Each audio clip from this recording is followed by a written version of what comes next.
செல்லமாடி உன்னை கேட்குமே.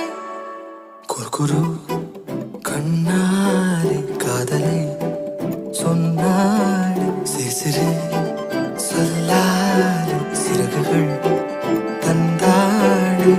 சுற்றுமுற்றும் பார்த்து விட்டு சிரிக்க தோணுதே, சத்தம் போட்டு குதிக்க தோணுதே. சற்று முன்பு கேட்ட பாட பாட தோணுதே, வெட்கமின்றி ஆட தோணுதே.